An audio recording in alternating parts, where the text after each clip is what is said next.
Lecture 48 start करते हैं जी। कैफ 1 बस कर दो भाई। अच्छा जी,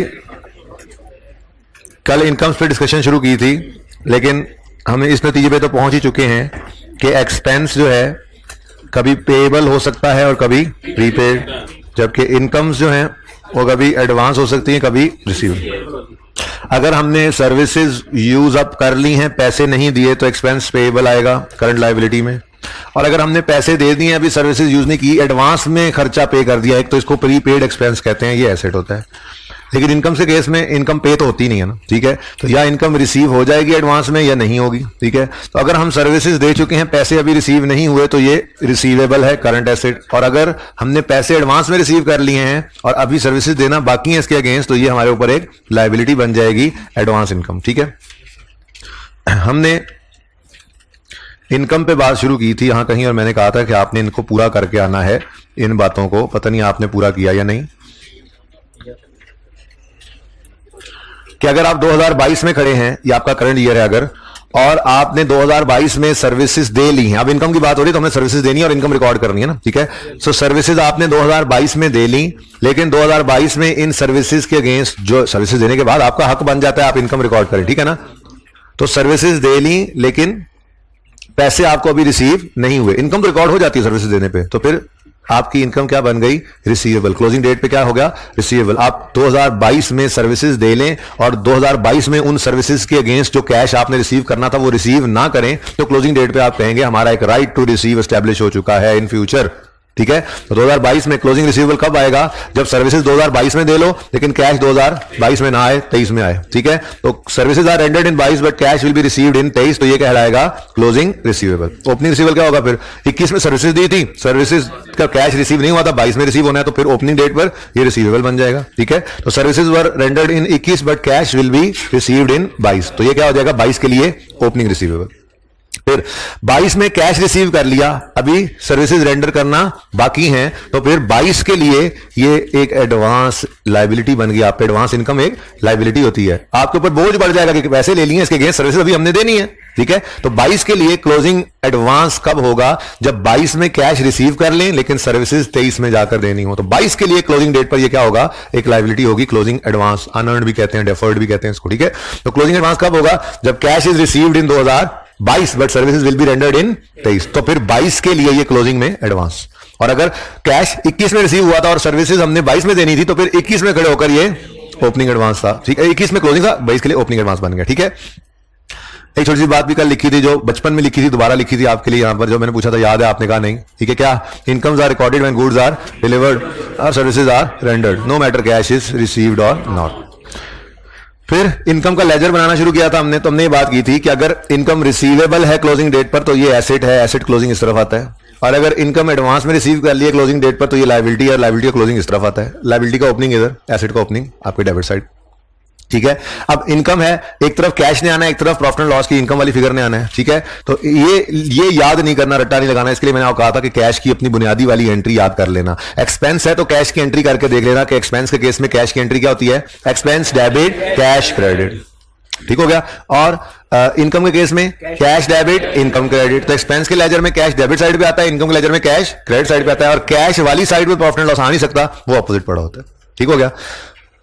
क्लोजिंग एडवांस, क्लोजिंग एडवांस क्या है जी, ये एक लायबिलिटी है, करंट लायबिलिटी नजर आती है। क्या लायबिलिटी है, क्या लायबिलिटी है, लायबिलिटी है to provide services in future, ठीक हो गया। और क्लोजिंग में अगर रिसीवेबल है तो ये क्या है, एक एसेट है, करंट एसेट्स में नजर आएगा, right to receive cash in future है ये, ठीक है। फिर अल्टरनेट नेम्स, ये जो ओपनिंग रिसीवेबल है, ये opening due, owed, outstanding, arrear, इसके साथ भी आ सकता है, यानी कि ओपनिंग रिसीवेबल को ओपनिंग ड्यू भी कह सकते हैं, अनअर्न्ड भी, ये एक्रूड भी कह सकते हैं, ओइंग भी कह सकते हैं, आउटस्टैंडिंग भी कह सकते हैं और एरियर भी कह सकते हैं।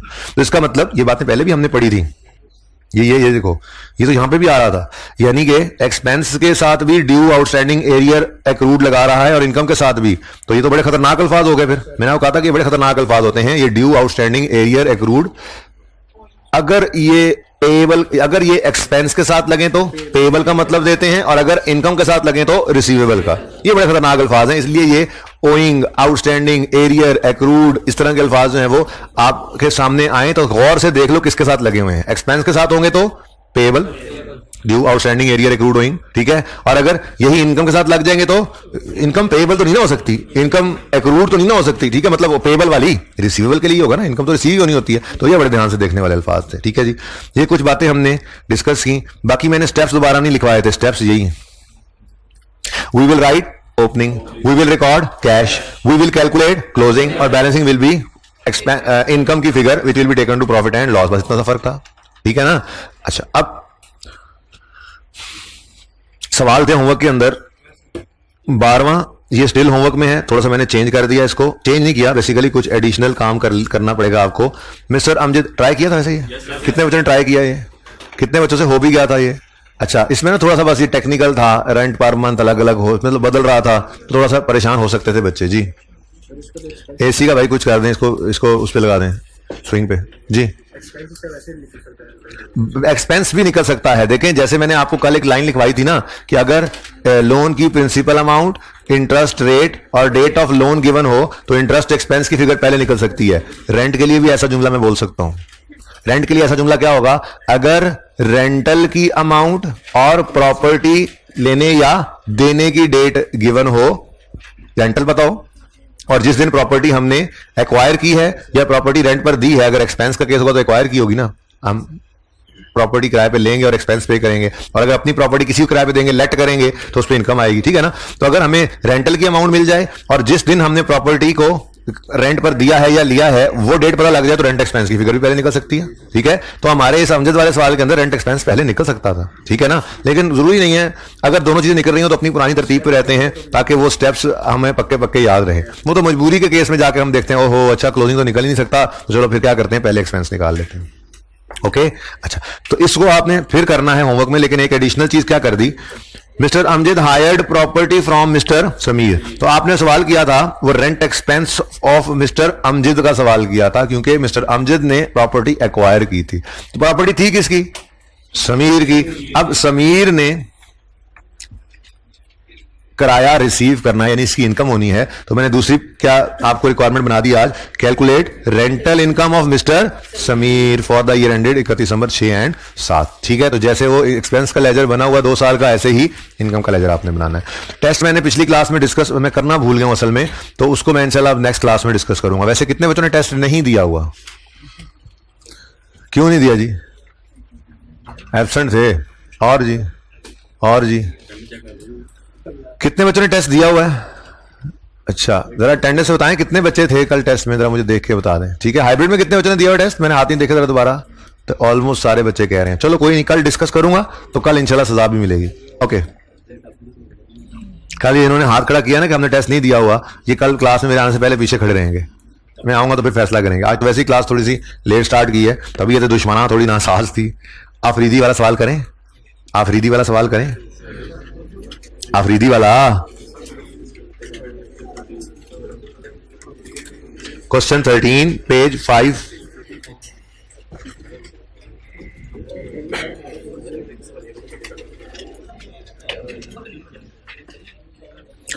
Page 455 question 13, mister Afridi. Mister Afridi rented out his shop on 1 जुलाई 2014। आफरीदी ने अपनी दुकान किराए पे दी है। Quarterly rent is received on the first day after the end of each quarter. On quarterly rent है 15,000। रेंटल इनकम का अकाउंट बनाना है जी। क्वेश्चन नंबर 13 कर लेते हैं जी।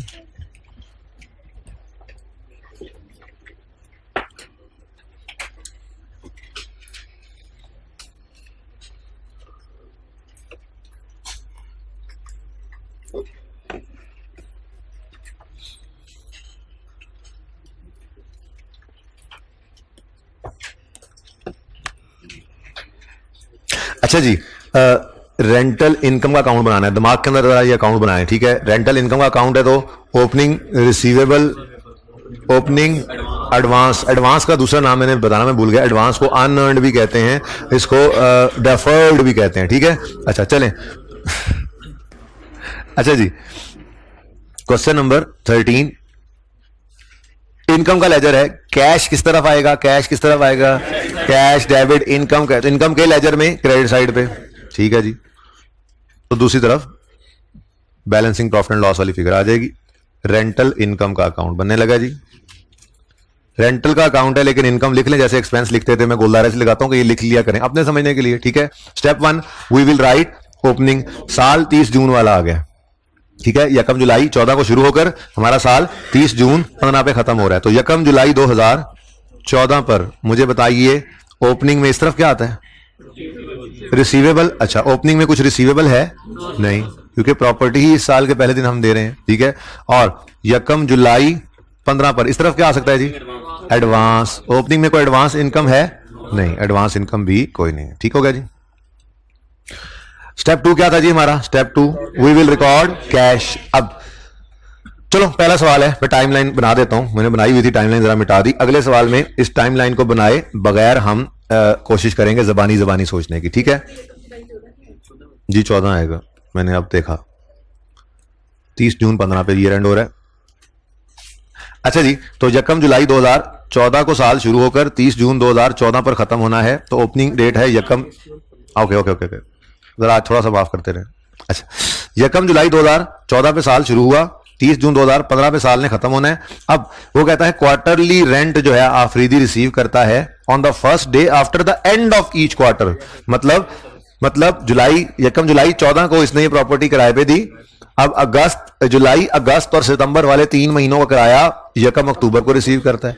अक्टूबर नवंबर दिसंबर का किराया यकम जनवरी अगले साल 15 को पे रिसीव करता है। लेकिन हमारा फाइनेंशियल ईयर चल रहा है, फिर जनवरी फरवरी मार्च का यकम अप्रैल को, और अप्रैल मई और जून का हमारे साल में पे रिसीव नहीं हो रहा, ठीक है। तो बेशक अगले साल के पहले ही दिन रिसीव हो रहा है, हमारे साल में ये क्या कहलाएगा, रिसीवेबल। लेकिन हम तो अपने स्टेप्स के साथ से चलते हैं। स्टेप 1 ओपनिंग लिखेंगे, कोई नहीं है। स्टेप 2 हम, अच्छा अब जरा बगैर टाइमलाइन को सोचे, जरा जबानी कोशिश करते हैं इसको समझने की। सवाल ने लिखा क्वार्टरली रेंट है, 3 महीने का रेंट है, 3 महीने खत्म होने के बाद चौथे महीने के पहले दिन हमें रिसीव होना है, अवधि को रिसीव होना है, ठीक है। तो यकम जुलाई 14 को ये प्रॉपर्टी किराए पर दी, तो जुलाई अगस्त सितंबर, टाइमलाइन नहीं देखनी, जुलाई अगस्त सितंबर का किराया यकम अक्टूबर 14 को। क्यों क्यों क्यों क्यों अभी कल तक क्या हो रहा था, चले ठीक है जी। तो यकम अक्टूबर 2014 को कैश आया है, कैश गया नहीं है, ये कैश का लेजर नहीं है, ये तो दूसरा इंपैक्ट कैश का यहां पर आएगा। तो फिर पहला किराया रिसीव करेगा आफरीदी यकम अक्टूबर। टाइमलाइन नहीं देखनी, ठीक है, टाइमलाइन में टाइम जाया होता है, ओके। ये तो समझाने के लिए बना दी। अगले सवाल में चूंकि आपने अभी सवाल बगैर टाइमलाइन देखे हमने करना है, ठीक है ना। तो जुलाई अगस्त सितंबर का किराया यकम अक्टूबर को, ठीक है, बाद में देख लेते हैं कितना, बाद में देखते हैं। फिर अक्टूबर नवंबर दिसंबर का किराया यकम जनवरी को, फिर जनवरी फरवरी मार्च का किराया यकम अप्रैल को। इसने लिखना बंद कर दिया, ठीक है जी, थक गया ये जी। यकम अप्रैल 15 को, उसके बाद जी अप्रैल में जून का किराया पे नहीं किया हमारे टेनेंट ने, तो हमने रिसीव भी नहीं किया, ठीक है ना। तो इसका मतलब पेमेंट सिर्फ 3 ही है। चलो अब स्टेप 3 हम क्लोजिंग कैलकुलेट करेंगे, और क्लोजिंग कैलकुलेट करते हुए अपने साल की आखिरी पेमेंट को पकड़ेंगे। अच्छा, कितना किराया आ रहा है क्वार्टरली, सवाल ने लिखा था क्वार्टरली रेंट इज 15,000, तो 1000 में क्वेश्चन करूंगा मैं। 15 करके हमने इस 15 को पकड़ लिया। हाँ भी 15, अपनी जरा रेंज बताना। उसने कहा मैं तो हूं जनवरी फरवरी मार्च का किराया। हमने कहा इसका मतलब अप्रैल मई और जून का किराया पे नहीं हुआ, तो क्लोजिंग डेट पर उसने पे नहीं किया, हमने रिसीव नहीं किया, सर्विसेज तो दिए रखी। सवाल ने ये तो नहीं लिखा कि यकम जुलाई को अफरीदी ने किराए पर बिल्डिंग देकर फिर 31 मार्च को वापस ले लिया। तो अगर नहीं कहा तो इसका मतलब हमने बिल्डिंग किराए पे दिए रखी, तो फिर 3 महीने का किराया हम अर्न कर चुके हैं, रिसीव नहीं हुआ, तो क्लोजिंग में क्या है, रिसीवेबल। तो रिसीवेबल अगर हो तो वो एसेट क्लोजिंग इसी तरफ आता है। 30 जून 2015 पर क्लोजिंग रिसीवेबल है, ठीक है। अब क्वार्टरली किराया गिवन है तो डायरेक्ट ही लिख दो 15। वैसे अगर मंथली दिया होता तो मल्टीप्लाई करना पड़ता, और अगर हमें 1 मंथ का चाहिए होता तो हम कहते हैं जी 15 डिवाइडेड बाय, लेकिन आज तो 15 डिवाइड बाय 3 इंटू 3 था ना, इसलिए 15 ही डायरेक्ट लिख दिया, ओके। लेकिन कैलकुलेशन का हमें तरीका बहरहाल आता है जी। तो स्टेप 1 ओपनिंग लिखेंगे, था कोई नहीं। स्टेप 2 कैश रिकॉर्ड करेंगे, कर लिया। स्टेप 3 क्लोजिंग निकालेंगे, रिसीवेबल निकला। स्टेप 4 बैलेंसिंग फिगर चली जाएगी प्रॉफिट एंड लॉस में, और आज इनकम निकल रही है, ठीक है। बैलेंसिंग कितना जी? 60। खुद देखो ना, अगर एक क्वार्टर का किराया 15 है और पूरा साल हमने एसेट ये अपनी बिल्डिंग किराए पे दिए रखी, तो फिर 4 क्वार्टर्स का किराया बनता 60 था, तो इनकम तो 60 थी, रिसीव अभी 60 नहीं हुई, तो फिर बाकी रिसीवेबल, ठीक है। तो क्लोजिंग डेट पर कोई भी एडवांस नहीं था इस सवाल में,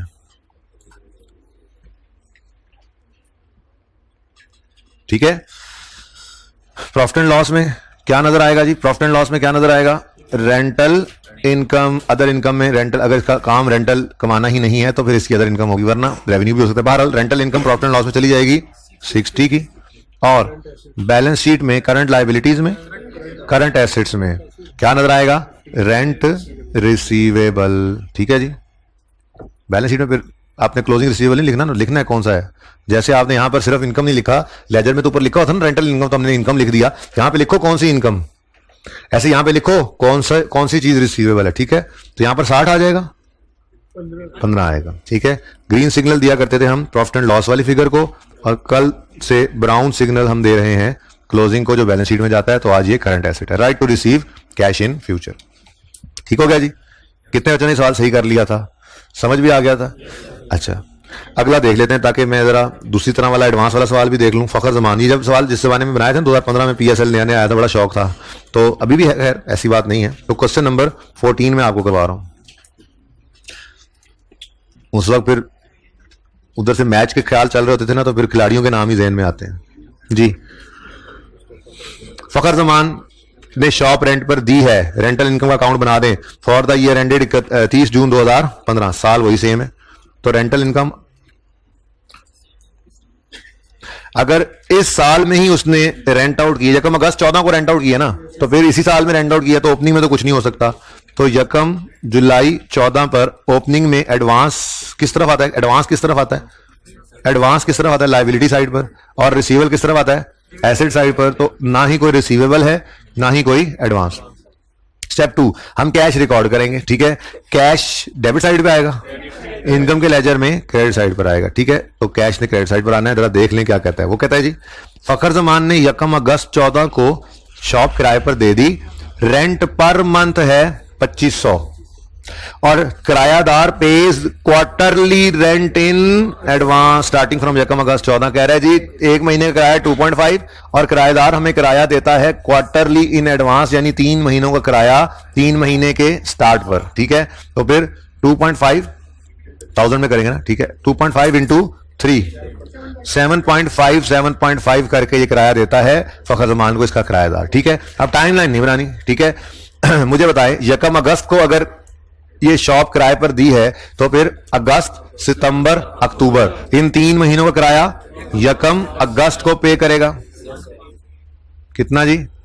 7.5।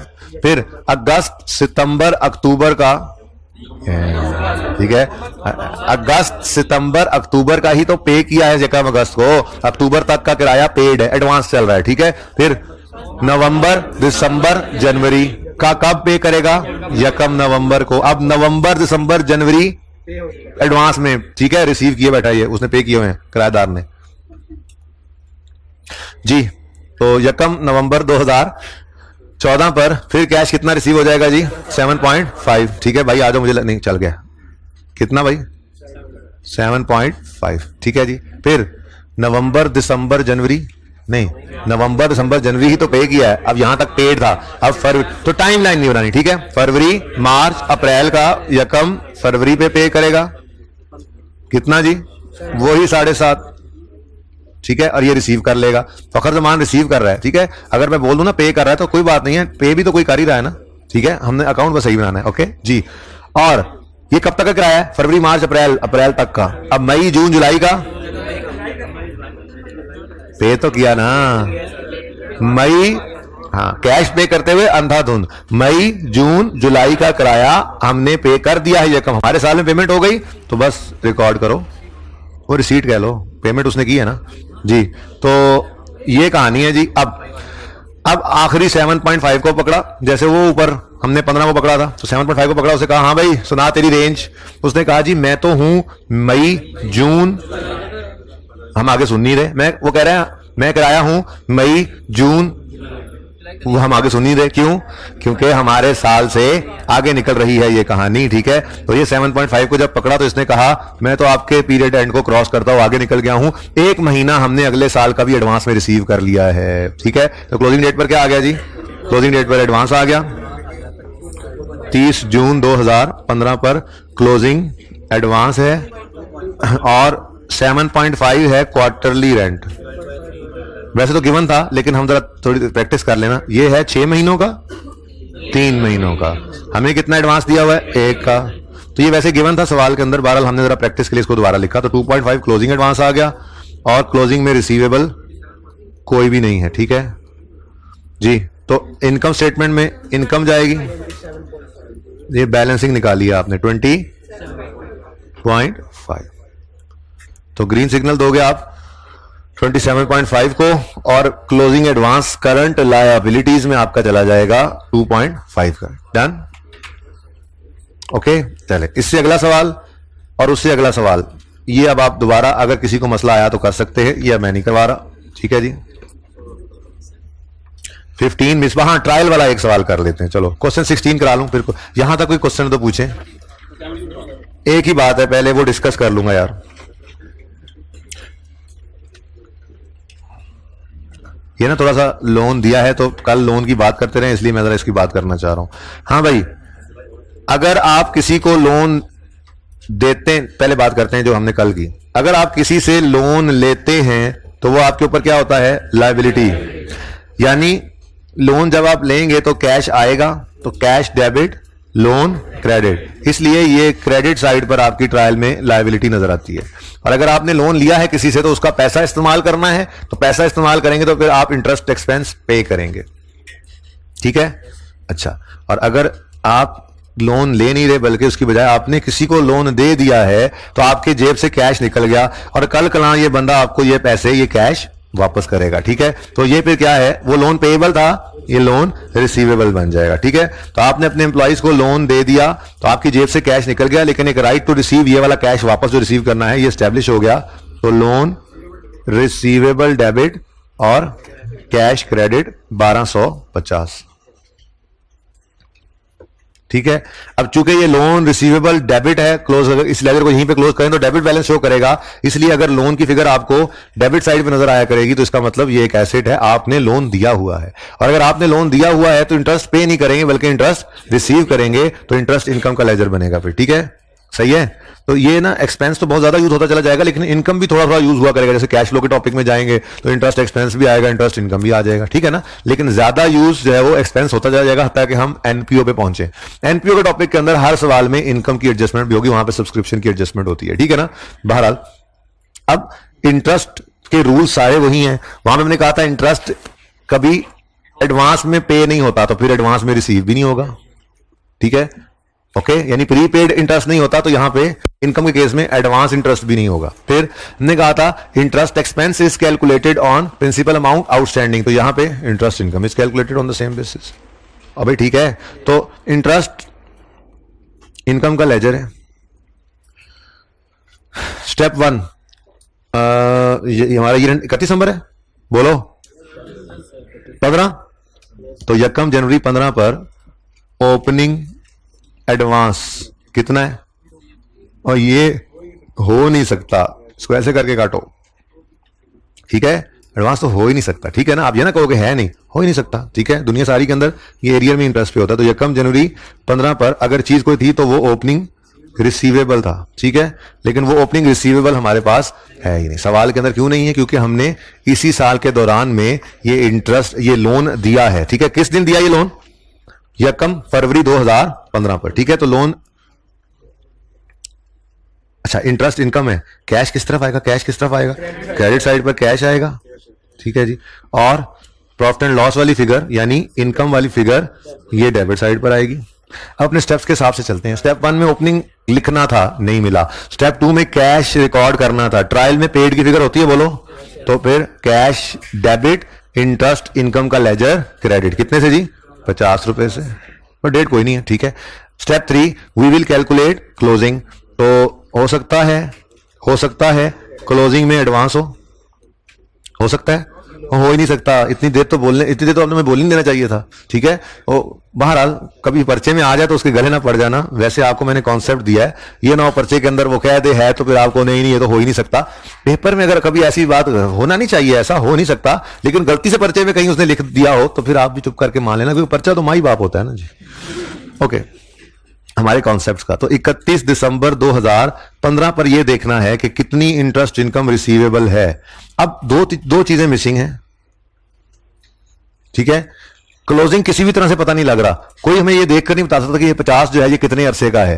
ये 50 ज्यादा रिसीव कर लिया तो हो नहीं सकता, थोड़ा रिसीव किया है तो कितना थोड़ा, या एग्जैक्टली रिसीव कर लिया है। 50 को देख के हम नहीं बता सकते कि क्लोजिंग के अंदर कितना रिसीवेबल है। लेकिन कल वाली लाइन याद आई, अगर लोन की प्रिंसिपल अमाउंट, इंटरेस्ट रेट और डेट गिवन हो तो पहले इंटरेस्ट एक्सपेंस निकल सकता है, तो यहां पर इनकम भी निकल सकती है फिर, ठीक है ना। तो फिर लोन की प्रिंसिपल अमाउंट कितनी है जी आउटस्टैंडिंग 1250। कोई उसने ऐसा कहा कि इसमें से कुछ रिसीव हो गया, नहीं हुआ, तो इसका मतलब ये जिस दिन से हमने लोन दिया है सारा अरसा आउटस्टैंडिंग रहा। इंटरेस्ट रेट क्या है 12%, कहीं लिखा हुआ पर एनम, लिखा हुआ पर एनम, तो फिर ये मंथली रेट होगा, क्वार्टरली होगा, सेमी एनुअल होगा।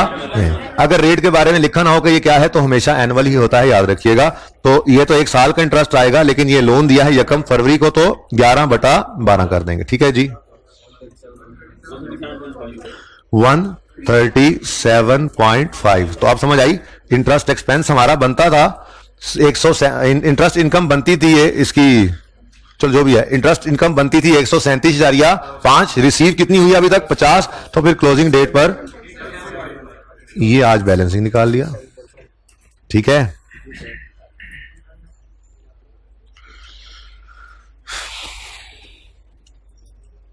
भाई ये सवाल वैसे मुश्किल नहीं है, इसको ट्राई कीजिएगा दोबारा। अगर कोई मसला होगा तो कल दोबारा पूछिएगा। पता नहीं आप 17 क्यों कह रहे थे, शायद आखिरी था इसलिए किसी ने किया नहीं होगा, हैं कि चलो आखिरी सर से करवा लेते हैं यार, यहां तक पहुंचे थक गए सर यार, आखिरी का ये भी हो ही जाएगा, बाकी हो गए हैं तो। बहरहाल मेरी तरफ से तो एक्रूअल प्रीपेमेंट्स खत्म है, लेकिन हमारे सिलेबस की तरफ से ये खत्म नहीं है, ये आता रहेगा जाता रहेगा, आता रहेगा जाता रहेगा, ठीक है। टॉपिक्स आते रहेंगे, साथ में ये भी आता जाता रहेगा, ओके, सही है ना। अच्छा, 2 दिन तकरीबन लग ही गए हमारे वैसे, लेकिन ये 2 दिन ने आगे बहुत सारे दिन सेव किए। देखो, हर वो दिन जिसमें कोई सवाल आया और एक्रूअल की एडजस्टमेंट आए, आप बोरिंग कॉस्ट का सवाल कर रहे थे, या आप गवर्नमेंट ग्रांट का सवाल कर रहे थे, या आगे जाके आप एनपीओ का सवाल कर रहे थे, कैश फ्लो का सवाल कर रहे थे, किसी भी मौके पे जाके आपके सामने एक्रूअल की एडजस्टमेंट आई और आपको एक्रूअल की एडजस्टमेंट की समझ नहीं आई, समझने में आपको मुश्किल लगी, तो हर वो दिन आपका जाया ही है ना फिर। क्योंकि जिस दिन आप पढ़ रहे हो, एनपीओ का सवाल कर रहे हो, अब एनपीओ सीखने की बजाय आपने एक्रूअल नहीं पढ़ा हुआ, अब आप बैठे समझ रहे हो, सोच रहे हो सर ने 3 एक्रूअल के एडजस्टमेंट एक झटके में करवा दी, अब आप बैठे हैं यार एक्रूअल समझ ही नहीं आया, आगे ही नहीं गए, सारा सवाल हो गया, क्लास खत्म हो गई, अब मुंह उठा के बैठे हैं। तो ये 2 दिन जाया नहीं हुए, इन्होंने हर वो दिन बचाया है कि जिस दिन में एक्रूअल के एडजस्टमेंट ने सवालों को आके हिट करना था, ठीक है ना। तो इसलिए इसको अच्छे तरीके से कर लिया है अल्हम्दुलिल्लाह। आप लोगों ने कोई कमी बेशी हो तो पूरी कर लेना, क्योंकि बोरिंग कॉस्ट की सिर्फ बुनियाद आज बढ़ सकी है। बोरिंग कॉस्ट फुल फ्लैज तरीके से कल शुरू होगा, जिसमें पूरे कॉन्सेप्ट पूरी आबोत आपके साथ आएंगे, ठीक है ना, okay.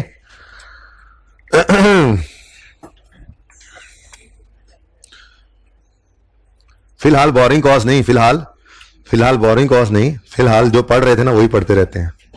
एक्रूअल्स question number 22, page number है जी 263। कितने इंतजार में बैठे होते हैं, जरा एक बार सर बोले सही में पेज नंबर भी पूछना यार, पानी डाल देता है भाई, ये साथ ही पड़ा है यार, मैं खुद डाल देता, तंग हो रहा है मेरे, बोले हो जाएगा जी। पहुंच गए सब 263। देखें अगले 3 सवालों के साथ होमवर्क देख के आपको कितनी खुशी हो रही है ना।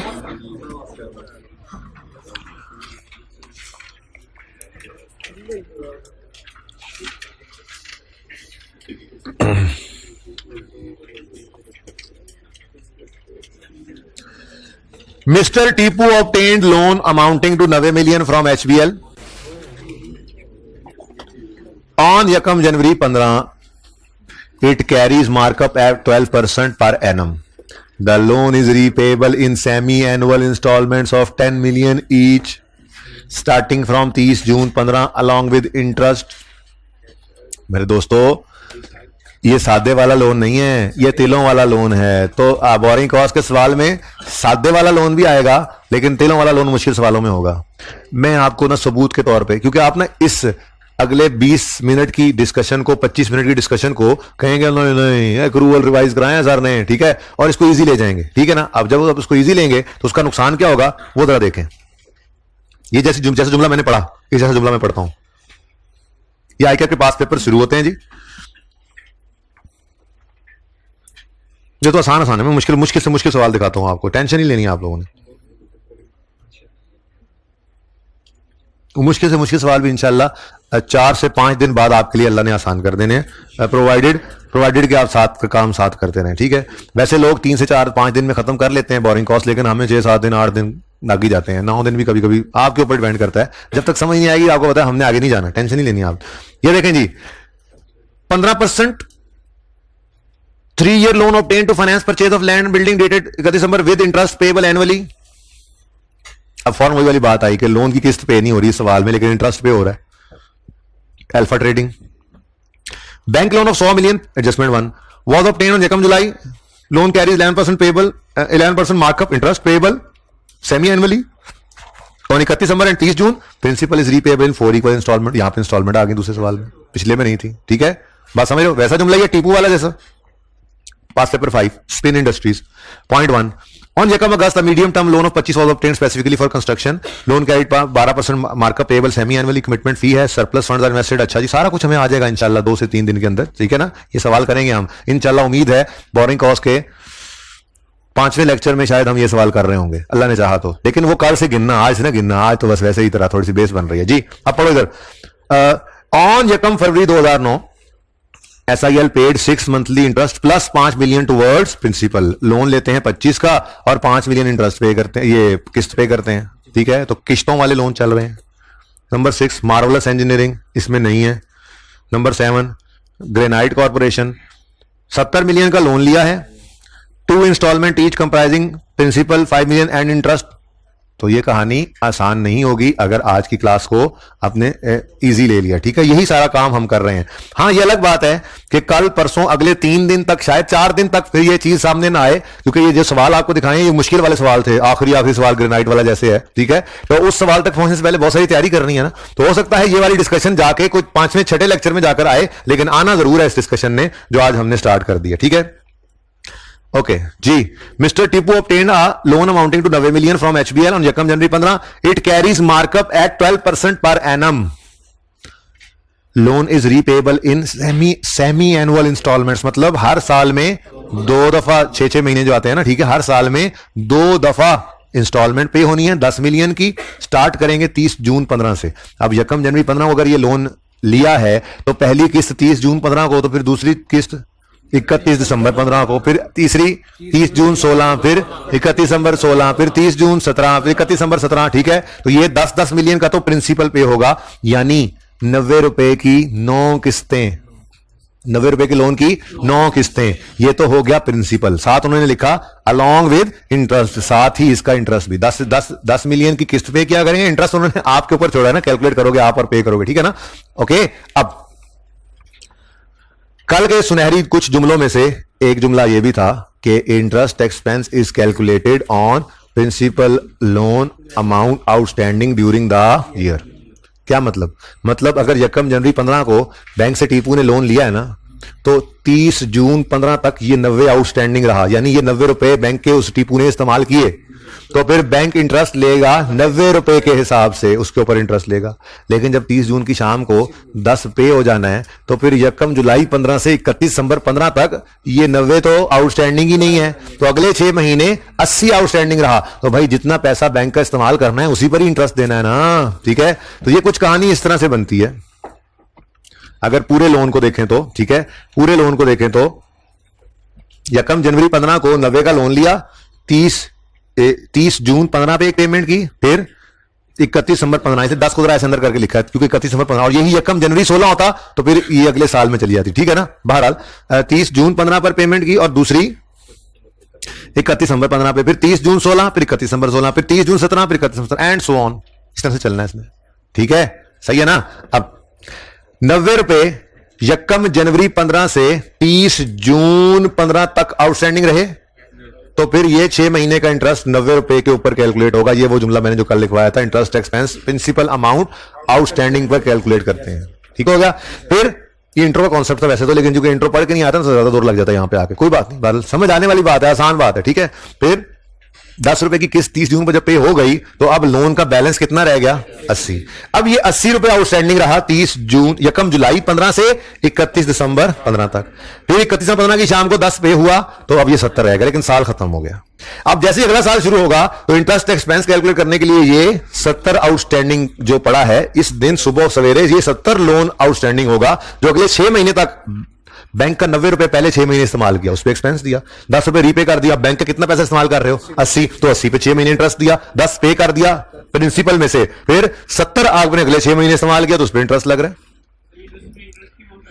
ये ना ही समझना तो बेहतर है, क्योंकि अगर आपने इंस्टॉलमेंट में इंटरेस्ट समझ लिया तो फिर तो वो आपको एमोर्टाइजेशन स्केड्यूल बनाना पड़ेगा लीज की तरह से, और हर इंस्टॉलमेंट में से इंटरेस्ट और प्रिंसिपल अलग करना पड़ेगा। ऐसी कोई बात नहीं लिखी हुई उन्होंने बड़ी सादा सी बात की है कि इंस्टॉलमेंट ऑफ 10 मिलियन ईच है, और उसके बाद कह रहा है इसके साथ इंटरेस्ट भी है, तो 10 मिलियन प्रिंसिपल की तरफ की मद में है और इंटरेस्ट जो है इसके अलावा है। ठीक है ना। हाँ, वो यूं कह देता कि loan is repayable in semi annual instalment of 10 million each starting from 30 June, this 10 million includes interest. तो फिर इस मुसीबत में खुद को डालना है आपने, और जब तक ऐसी बात कहे ना सुकून में रहो, ये प्रिंसिपल है, इंटरेस्ट अलग है। ओके। मैं फेयर 2 पढ़ रहा, मुझे लगता है ये बच्चा, क्योंकि इसको ना लीज के मोटेशन स्केड्यूल की तरफ इसका ज़हन गया। चलो जी, कैलकुलेट करना है इंटरेस्ट एक्सपेंस और एक्सट्रैक्ट्स बनाने हैं इनकम स्टेटमेंट के, तो नहीं कहे लेकिन हम बना लेंगे, और बैलेंस शीट के। ठीक है जी। चलो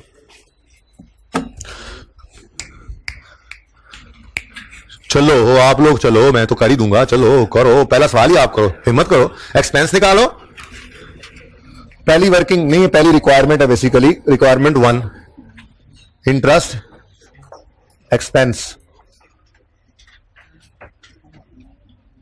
फिलहाल आप निकाल दो फॉर द ईयर एंडेड 31, बल्कि मैं तो कहता हूं आप हम 2 साल आगे चलेंगे, हम 2 साल पे चलेंगे। उसने 15 मांगे, हम 16 भी बनाएंगे। आप पता है हम तो कुछ ज्यादा ही करने के आदि हैं ना। ठीक है, प्रैक्टिस कर लें जरा भी, क्योंकि कोई ज्यादा नई बात तो ज्यादा हो नहीं सकती, थोड़ी सी बात बस आखिरी 5-7 मिनट में करनी है। मैंने बोरिंग कॉस्ट की करने लगा था एंड पे, फिर मैंने कहा छोड़ो यार, कल फुल फ्लैज ही लेक्चर, फिर बोरिंग कॉस्ट होगा।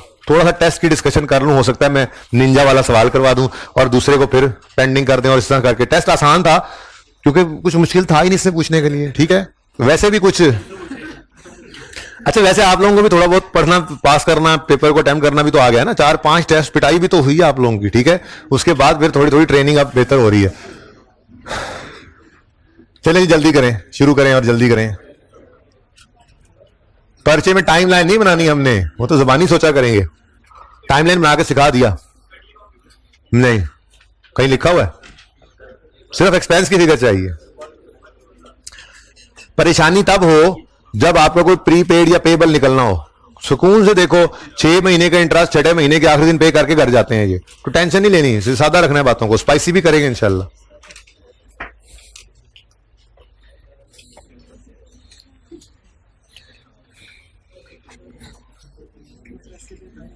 हिम्मत करें, हिम्मत करें। चलें चलें, पहला साल मैं कर देता हूं। ये देखें, 90 रुपए का लोन लिया यकम जनवरी 15 को, और 30 जून 15 तक ये लोन 90 का 90 इस्तेमाल हुआ। ठीक है, तो इंटरेस्ट रेट कितना साल? ये पूरे साल का इंटरेस्ट बनता था, लेकिन 6 महीने पर इसको रोक दिया, 6/12। ये कौन कौन से मंथ्स हैं?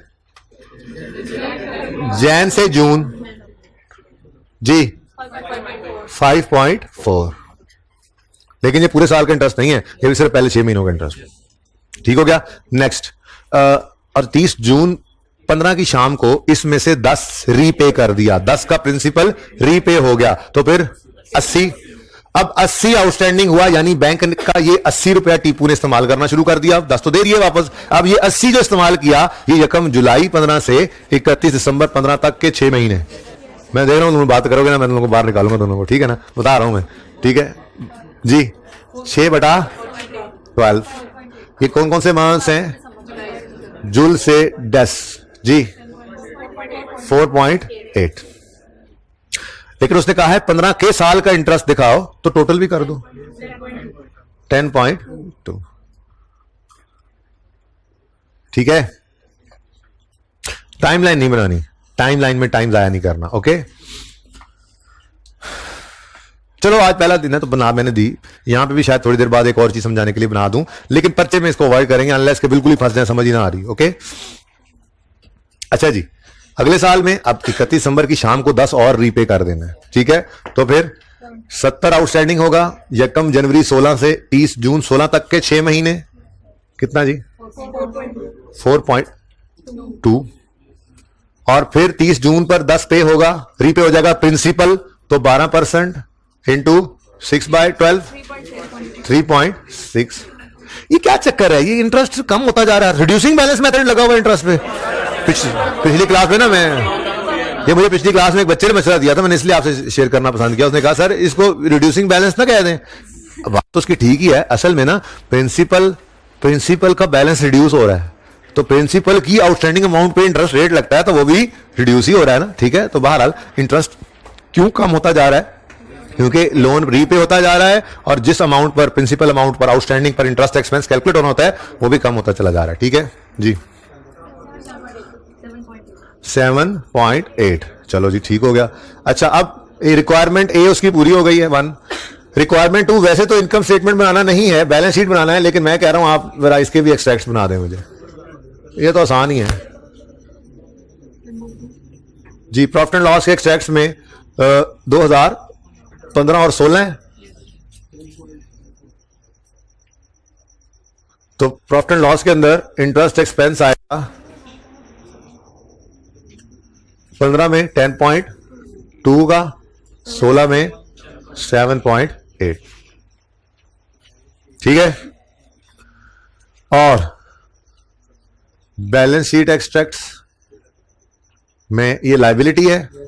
ओके, तो नॉन करंट लायबिलिटी में एक लॉन्ग टर्म लोन है भाई, 5 साल का लोन है ना, लॉन्ग टर्म लोन है। अब जरा देखो, हम पहले 31 दिसंबर 15 पे आएंगे और 31 दिसंबर 15 पे खड़े होकर देखेंगे कि हमारे ऊपर कितना लोन अभी तक बाकी है।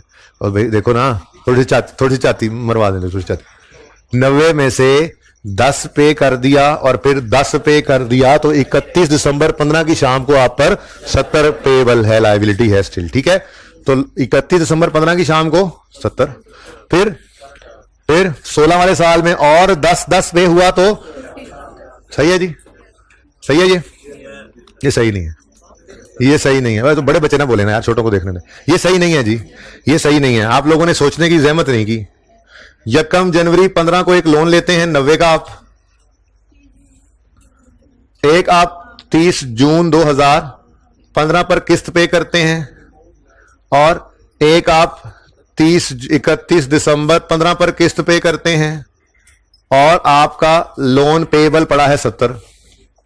ये 70 आप पे लायबिलिटी है, मैं बिल्कुल मानता हूं, लेकिन क्या ये सारी की सारी लायबिलिटी ऐसी है कि ये अगले 12 महीने में पे होनी है? इसको करंट नहीं कह सकते। लेकिन क्या ये सारी की सारी लायबिलिटी ऐसी है कि ये 1 साल के बाद जाके 2-3 साल बाद जाके पे होनी है?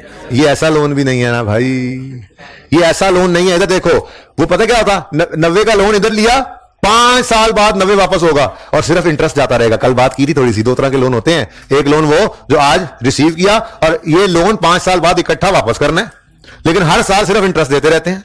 तो ऐसा लोन इस दिन खड़े होकर, इस दिन खड़े होकर, इस दिन खड़े होकर, अगर 5 साल का है तो हर साल में ही नॉन करंट है। ठीक है, लेकिन ये लोन ऐसा नहीं है। ये लोन यहां पे 90 का आया, 20 पे हो गया, 70 पड़ा था। अब ये 70 को देखो ना, ये 70 में से अगले 12 महीने करंट पोर्शन में भी तो 20 पे हो रहा है। ठीक है, तो आप जब ये रेंट पे अपने आप को खड़ा करेंगे, ये आप खड़े 31 दिसंबर 2015 पर, ठीक है, यहां पे खड़े होकर आपके पास जो ऐनक होगी ना, ऐनक ये जो आपने लगाई हुई है, ठीक है, इस ऐनक की रेंज अगले 12 महीने होती है। ठीक है, इस ऐनक की रेंज अगले, ये जो अगला 12 महीने का अरसा होता है ना, इसको अकाउंटिंग में फोरसीएबल फ्यूचर कहा जाता है, यानी करंट पोर्शन जिसको कह सकते हैं, करंट पीरियड कह सकते हैं, अगले 12 महीने। 31 दिसंबर 15 पे खड़े होकर 31 दिसंबर 16 तक का जो वक्त है, जो अरसा है, वो कहलाता है आपका करंट पीरियड, वो कहलाता है, यानी जो लायबिलिटीज आपकी अगले 12 महीनों में रिसीव पे करनी है आपने, वो करंट लायबिलिटीज कहलाती हैं। और जो यहां खड़े होकर इसके बाद किसी भी अरसे के अंदर हैं, वो इसके बाद 2 साल में हो, 3 साल में हो, 10 साल में हो, हम इससे क्या, वो सारी की सारी नॉन करंट। अब इस लायबिलिटी की खूबसूरती ये थी 70 रुपए की लायबिलिटी की कि इसमें से 10 और 10 ये अगले 12 महीने ब्लू अरसे में आपने पे करना था और बाकी नहीं करना था। बात समझे हो? ठीक है, तो इसलिए आपको ये सारे का सारा लॉन्ग टर्म में नहीं रखना चाहिए था। ठीक है, अब लायबिलिटी तो वही है, ठीक है, वही लॉन्ग टर्म लोन है, लेकिन कुछ हिस्सा इसका करंट है, कुछ नॉन करंट। अब मुझे एक राय दे दें, यहां पे खड़े होकर अगले 1 साल को देखना ज्यादा आसान है या यहां पे खड़े होकर इसको छोड़कर ऊपर से दूरबीन लगा के अगले 4-5 सालों को देखना आसान है? तो नॉन करंट पोर्शन निकालना मुश्किल होता है। तो मेरी सलाह ये आपको कि अगर ऐसी सिचुएशन आए तो पहले करंट पोर्शन निकाल लिया कीजिएगा और टोटल में से करंट माइनस करने पर नॉन करंट आ जाया करेगा। ठीक है ना? तो यहां खड़े होकर आप देखते हैं तो आपको 20 रुपए अगले 12 महीने में पे होते नजर आते हैं। तो आप फिर कहते हो कि इस लॉन्ग टर्म लोन का करंट पोर्शन, करंट मैच्योरिटी भी इसको कहते हैं, ठीक है, current portion of long term loan. जी, कितना करंट पोर्शन है लॉन्ग टर्म लोन का? करंट पोर्शन 31 दिसंबर 15 पे खड़े होकर देखो कितना अगले 12 महीनों में, यानी कितना 31 दिसंबर 13 तक पे होना है। ये 15 के एंड पे खड़े होकर देख रहे हो कि कितना 16 तक पे होना है। 15 पे खड़े होकर 16 करंट, 15 पे खड़े होकर 16 का साल करंट। तो 15, 31 और 15 पे खड़े होकर आप देख रहे हो कि 16 तक कितना पे हो जाना है? 20।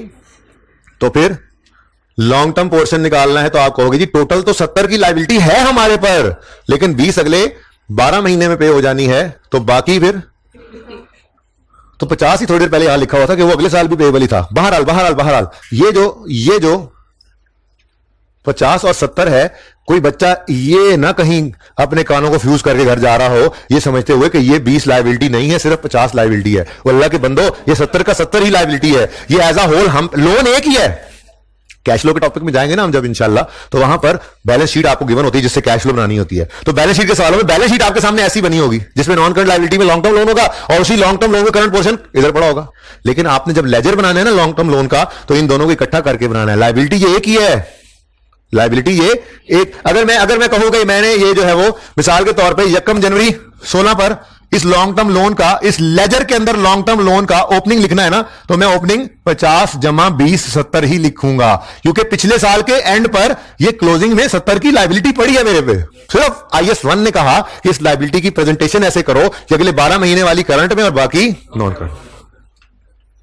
ठीक है, समझ रहे हो? है पूरी की पूरी लायबिलिटी। ओके, हाँ भाई, फिर अगले साल में यहां पे खड़े होकर 16 पे कितना पेएबल होगा? 50। अब इस 50 में से आप देखोगे अगले 12 महीने, फोरसीएबल फ्यूचर, अगले 12 महीने में हर साल में 2-2 किस्तें पे हो रही है ना, ठीक है, तो अगले साल में भी 2 किस्तें पे होंगी। तो फिर अगले साल में 20 हो जाएगा आपका करंट पोर्शन और टोटल 50 की लायबिलिटी में से 20 निकल जाएगा तो 30 आपका नॉन करंट। समझ गए हैं? इंटरेस्ट ये है ना, एक्सपेंस प्रॉफिट एंड लॉस में चला गया बेटा। अगर पेएबल होता तो लोन इज रीपेएबल। अच्छा, ये बड़ा कंफ्यूजन होता है बच्चों को। लिखा हुआ है 90 का लोन लिया और लिखा हुआ है 10 की किस्त पेएबल है हर 6 महीने बाद, 30 जून और 31 दिसंबर पे। अब इसने लोन लिया, ये टीपू है हमारा, ठीक है, इसने ये 90 का लोन लिया, बैंक ने एग्रीमेंट में लिखा हुआ था कि हर 6 महीने बाद तुमने 10 पे करना है। अब अंग्रेजी में ऐसे लिखा हुआ है कि 10 million instalment will be payable on every 30 June and 31 December. अब ये इसको एग्रीमेंट में लिख के इन्होंने दे दिया टीपू, हमारे टीपू को, ठीक है। क्या लिख के दिया बैंक ने? 90 का लोन पकड़ो और 10 मिलियन की instalment will be payable on every 31 December and 30 June, ठीक है। अब ये रकम जनी को लोन ले आया, 30 जून 15 पर बैंक वाले आए, 10 मिलियन किस्त निकालो। उसने कहा क्यों? उन्होंने कहा लिख के नहीं दिया तुम्हें कि तुमने देने हैं। और उसने कहा नहीं, एग्रीमेंट पढ़ो, इसमें लिखा हुआ है कि instalment of 10 million is payable. तो ये तो आज पेएबल बन गया, ठीक है। पागल हो गए हो भाई, एग्रीमेंट में ऐसे ही लिखा जाता है कि ये पकड़ो लोन और 10-10 रुपए की किस्तें विल बी पेएबल, ये पेएबल होंगी इस दिन। उसका मतलब यही होता है कि आपको जब वो लेने आएंगे पैसे तो वो पैसे उसको देने पड़ेंगे। एग्रीमेंट में लिखा हुआ पेएबल, ये मत समझा ऐसे तो सारी दिन ये पेएबल ही रहेगा। किस्त कौन सी आ रही थी भाई, ठीक है ना। ये तो वही बात हो गई। चल छोड़ो तो भाई छोड़ो बस, टाइम का 5-7 मिनट रह गए सिर्फ, मैंने और बोरिंग कॉस्ट की बुनियाद भी डालनी थोड़ी सी। तो सुनो मेरी बात, क्या कह रहे हैं हम कि इंटरेस्ट इज पेएबल या इंस्टॉलमेंट इज पेएबल लिखा होना मतलब ये एग्रीमेंट में पहले दिन बैठकर दोनों पार्टियों ने तय की थी जो बात, वो लिखी हुई है। और अगर ये लिखी हुई बात हो इसका मतलब यही होता है कि ये जैसे लिखा हुआ है वैसे इसको परफॉर्म भी किया गया है। ये बात समझ आई है? ठीक है, तो उसने क्या कहा है, उसने कहा है कि instalment of 10 million is payable along with interest. फिर इस 10 मिलियन को भी पेएबल ही कह देते हैं ना, फिर ये क्यों पे कर दिया आपने? ठीक है, एंट्रीज पता है क्या हो रही हैं? एंट्रीज पता है क्या हो रही हैं? 1 जनवरी 2015 पर लोन आया, cash debit, loan payable, credit 90। 30 जून 15 पर बैंक वालों ने किस्त लेनी है, तो उस वक्त आपने ये एंट्री करनी है ना, loan payable, debit, cash, credit.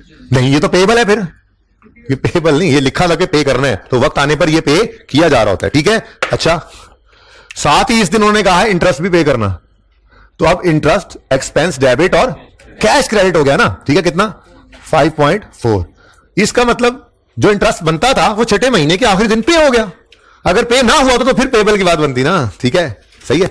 यही सवाल अगर यूं कर देना कि 30 जून की बजाय 1 जुलाई 15 और 31 दिसंबर की बजाय 1 जनवरी 16 किस तरह से पे होनी है, ठीक है, तो फिर क्या होता?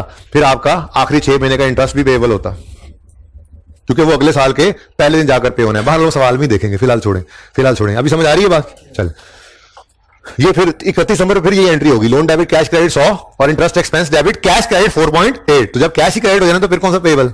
ओके, पेबल तब आएगा जब 31 दिसंबर 15 तक का इंटरेस्ट 31 दिसंबर 15 की शाम को पे नहीं करोगे, चाहे अगले दिन 1 जुलाई जनवरी को पे कर रहे हो 16 में, तो 31 दिसंबर तब पेबल आएगा, वैसे नहीं आएगा। ओके,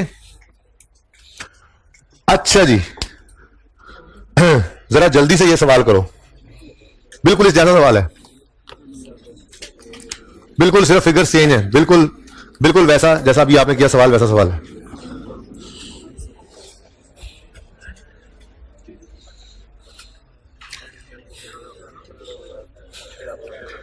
अच्छा चलो, ये कल कर लेना। एक बात सुन लो, अब 23, 24, 25 होमवर्क में करना, बात तो यहीं से शुरू करनी है, लेकिन मैं थोड़ी सी बात बढ़ाना चाह रहा हूं, कल बढ़ गई जे।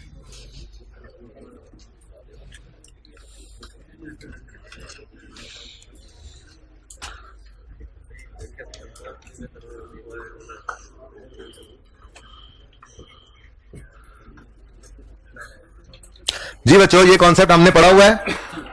प्लांट खरीदा तो उसकी एंट्री करते हैं, प्लांट डेबिट, कैश क्रेडिट। उसके बाद इस प्लांट को इंस्टॉल करने पर हमारे 10 रुपए लग गए, तो हमने उसकी एंट्री पास की, installation expense debit cash credit. ऐसे ही करते हैं ना, हद हो गई यार।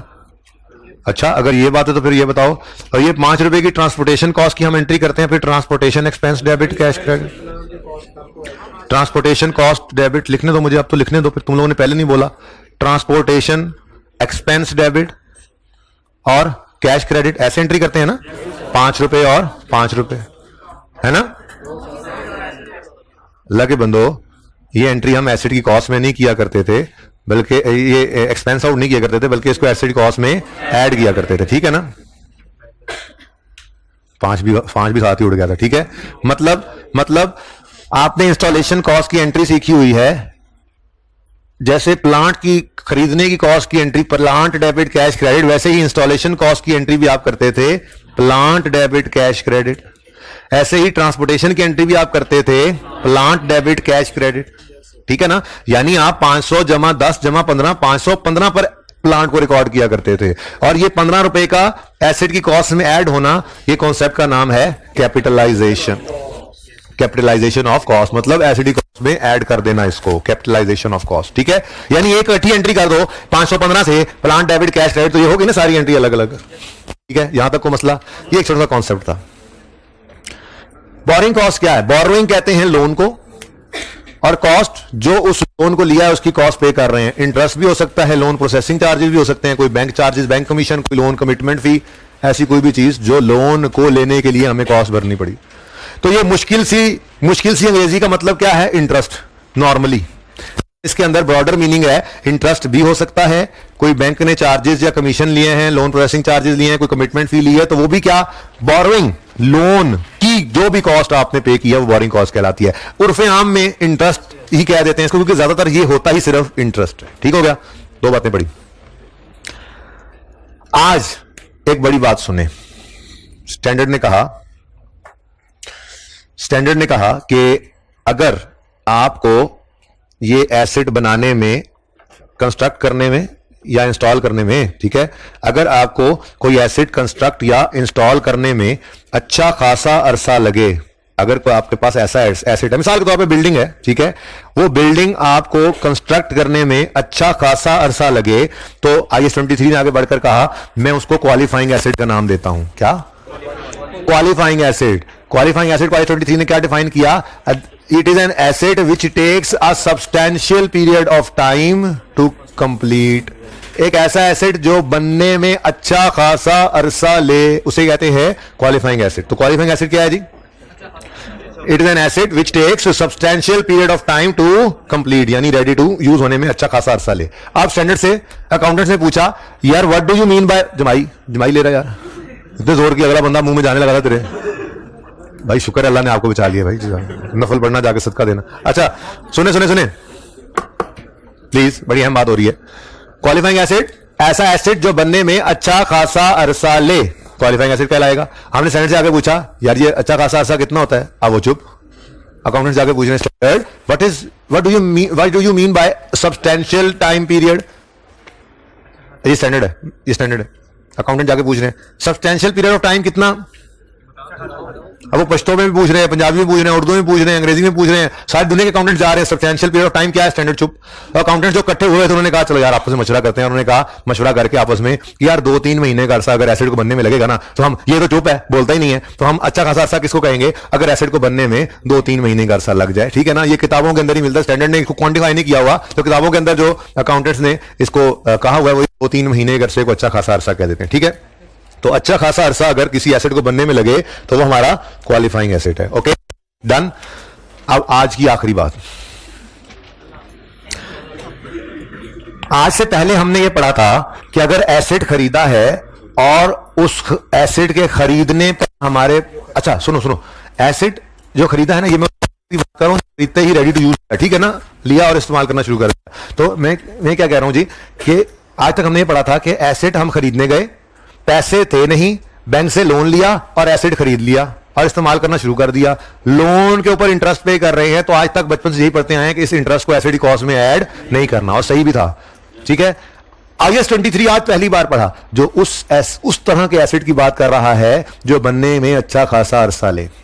तो IAS 23 आगे बढ़ा और बढ़ के कहने लगा ये आम एसेट नहीं है, this is not a mango asset, ठीक है, दिस इज क्वालिफाइंग एसेट, जो अच्छा खासा अरसा ले, दिस इज क्वालिफाइंग एसेट, ये मेरा एसेट है, ये मेरा एसेट है। और फिर उसने कहा अगर क्वालिफाइंग एसेट बनाने के लिए लोन लिया, स्पेसिफिकली इसके बनाने के लिए लोन लिया, उस लोन पे इंटरेस्ट दिया, तो इस इंटरेस्ट को इस क्वालिफाइंग एसेट की कॉस्ट में ऐड करना है। कितने अरसे का ऐड करना है इंशाल्लाह कल बताऊंगा, कैसे ऐड करना है सारे फॉर्मेट्स कल बताऊंगा, लेकिन फिलहाल सिर्फ इतना बताना था कि जैसे IAS 16 ने आपको कहा था ना कि कुछ कॉस्ट एसेट की कॉस्ट में ऐड होती हैं, आज IAS 23 ने कहा एक और कॉस्ट भी ले आया कि बोरिंग कॉस्ट भी एसेट की कॉस्ट में ऐड हुआ करती है।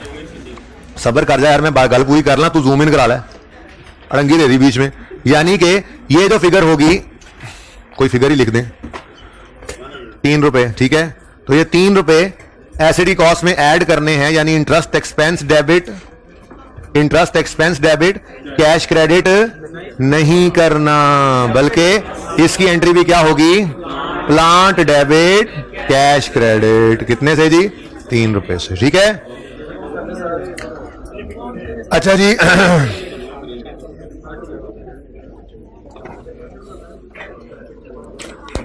कौन कौन से होमवर्क में है?